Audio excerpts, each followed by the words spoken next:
बहुत बड़ी मिथ है एक मार्केट में कि हाइपो एलर्जेनिक प्रोडक्ट्स तो सिर्फ पेशेंट्स के लिए होते हैं, सिर्फ आपको डर्मेटोलॉजिस्ट ही दे सकते हैं ये प्रोडक्ट्स। तो क्योंकि I don't want to say the name but those like जो अभी आजकल प्रोडक्ट्स चलते हैं मार्केट में, they are usually prescribe by the doctor, and अगर कोई खरीद रहा है then they think they are self medicating. तो आप ये पूछना चाह रहे हो कि hypo allergenic product should be used only by people who are sensitive? Yes I am, क्योंकि अगर डॉक्टर दे रहा है तो फिर तो like isn't it like taking a pain killer? नहीं, सी, if somebody is of so much under problem that he or she is going to a doctor for some allergy issue, then definitely doctor will prescribe the hypoallergenic products जो कि उनको सूद करें। But market में भी आपको ऐसे products मिलेंगे जो कि जिनमें जो कंपाउंड्स हैं they are known to be hypoallergenic, उनको आप यूज़ कर सकते हो और सभी लोग उनको यूज़ कर सकते हैं। बिकॉज देखो ये जो एरियाज़ हैं कि मैं एलर्जिक हूँ, मैं एलर्जिक नहीं हूँ, they are not black and white areas, they are actually grey areas. You may be allergic, non allergic to thousands of products, but then you may be allergic to one.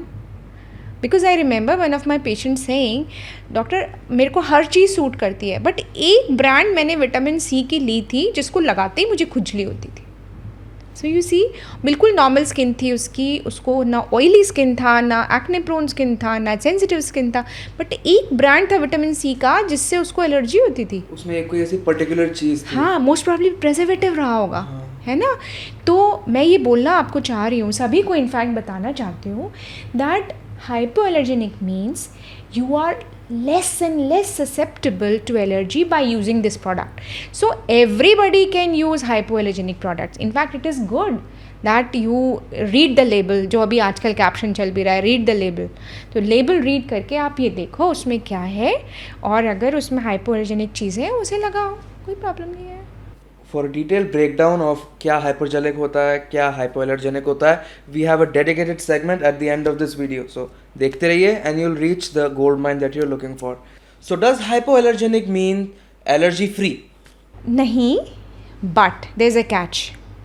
Hypoallergenic means उसमें जो substances हैं they are very much soothing and allergy होने के chances बहुत कम है। जैसे मेरे experience में जो पेशेंट्स मेरे पास आते हैं, जो लोग आते हैं जिनको मैं प्रिस्क्राइब करती हूँ, उनमें 95 to 99% लोगों को कोई प्रॉब्लम नहीं होता है। बट लाइक आई सेड, किसी नॉर्मल सी चीज़ से भी जो बहुत एलर्जी प्रोन लोग होते हैं उनको प्रॉब्लम हो सकता है। तो हाइपो मीन्स उससे आपको प्रॉब्लम होने के चांसेस मिनिमम है, bare minimum. So you would say that it is more safe? Yes, it is. So, is this the case for all skin types?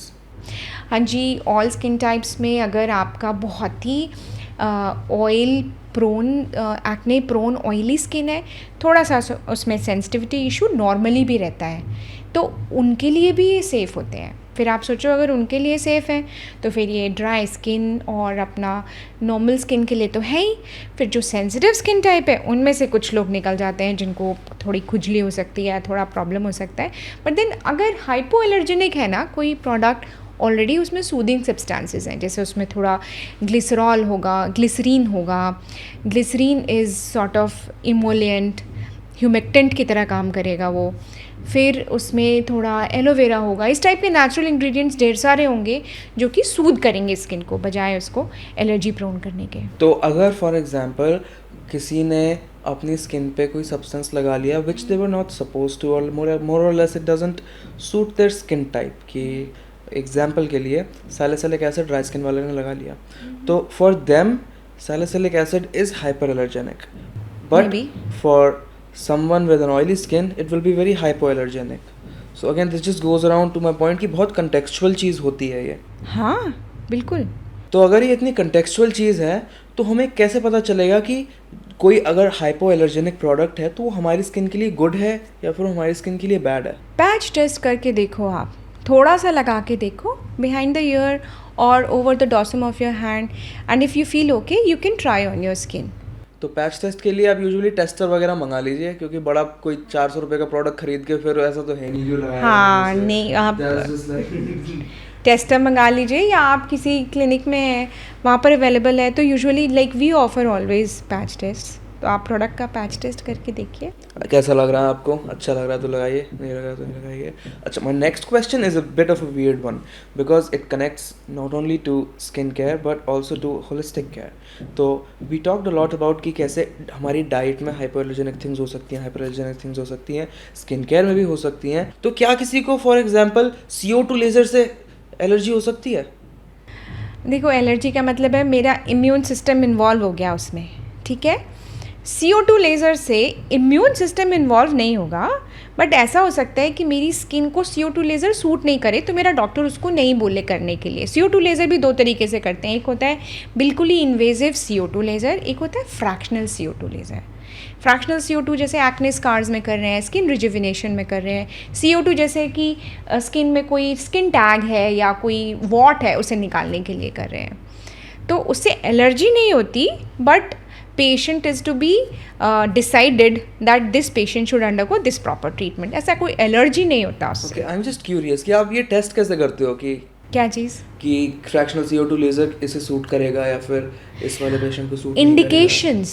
So patient इस चीज़ के लिए करेक्ट पेशेंट है कि नहीं, patient choosing for a particular procedure is very important, more important than the procedure itself.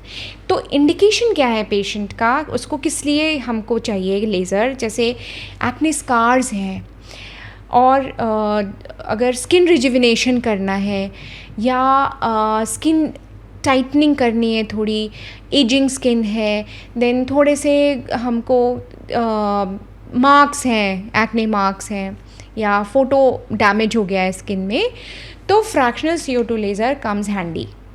वो क्या करता है कि जैसे मल्टीपल नीडलिंग आप मान लो, तो उसमें नीडल की जगह एनर्जी की रॉड्स मानो आप, और जितना आप फ्लुएंस दोगे उतनी एनर्जी, जितनी डेप्थ रखोगे उतनी ही डेप्थ, माइक्रोमीटर्स में जाता है, पिकोमीटर्स में जाता है, इतना प्रिसाइज होता है लेज़र। जितना आप सोचोगे उतना ही काम करके बाहर आ जाएगा। तो इस तरीके से देन फोटो डैमेज के लिए Q switch laser, hair removal के लिए हेयर रिमूवल लेज़र, ऐसे lasers are of different types and they are very helpful in day to day practice. Patients के अलग अलग चीज़ों के लिए they are very helpful. Moles निकालने के लिए, वॉट्स निकालने के लिए, स्किन टैग्स निकालने के लिए आप फ्रैक्शनल हटा के नॉर्मल CO2 लेज़र यूज़ करते हो। तो जब आप प्रोसीजर्स कराते हो उसके बाद you need some kind of sustenance for your skin, Yes. something to bring it back. Yes. क्या recommend करेंगे आप? Usually we recommend barrier repair cream.